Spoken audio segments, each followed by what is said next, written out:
Welcome once again on our TikTok toy review. Saan nire-review natin yung mga toys na nakukuha natin sa TikTok. And this time, meron naman tayo ditong RC. Ang medyo funny lang sa packaging nila dito is talagang brown box lang siya. Eh dun sa loob mismo, nandun na yung ating RC. So i-unbox natin siya. Ang pinakakasama lang niya sa loob is yung car natin, yung remote control, and yung charger niya. Dito sa remote niya is nandito yung accelerator and nandito yung parang steering wheel. And then may on and off button din siya dyan. Yan.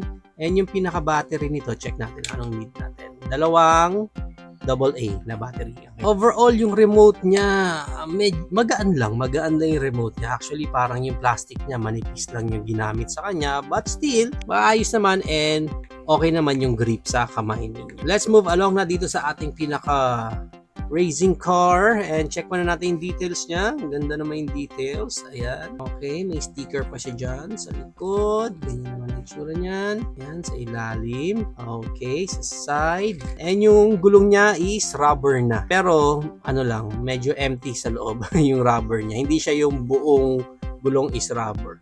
Okay, so malambot yung pinaka-rubber niya. And then, ang maganda dito sa RC natin is may suspension na siya. May suspension sa harap, may suspension sa likod. So, dalawa na. Battery naman for our vehicle is rechargeable. So, i-unclip mo lang yan and then may kasama siyang connector naman na USB para dito may i-charge yung pinaka-battery niyo. Which is very convenient na. I-testing muna natin yung pinaka-andar ng ating RC dito. I-on nyo din dito yan sa pinaka-car natin. Ang medyo downside for me, walang indicator na naka-on siya.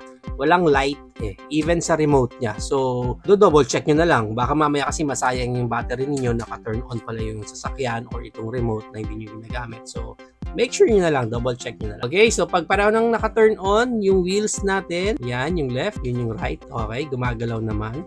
And yung accelerator niya, yun. So, likod lang yung pang-accelerate niya. Okay, so check natin yung pinaka-remote natin here. Forward, backward, forward, backward, backward.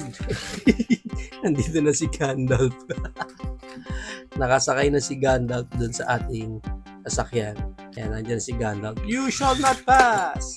Okay naman yung pinaka-remote natin dito. Actually, mabilis yung pag-accelerate no RC natin dito. Ayan. So, nililiko-liko ko siya. Okay. Of course, dapat sa open area nyo ito lalaruin or testingin. Meron tayong separate video na ginawa natin for this one.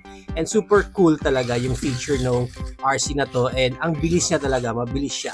Lalo na siguro kung fully charged yung battery niyo or bagong battery yung gagamitin niyo. Ang ganda. Especially siguro pag nasa rough road kayo. Ang ganda nito. Tapos, since may suspension siya, walang problema kung malubak yung pinakadaan natin dyan. Diba? Malakas malakas yung acceleration niya. Highly recommended ko itong RC natin na to. If you want to buy yung ganitong klaseng RC, punta lang kayo sa TikTok and hanapin yung profile ni Pinoy Toy Review. Meron tayo dun showcase or meron din tayong yellow basket na kung saan pwede nyo ma-order mismo itong remote control car natin. Ito.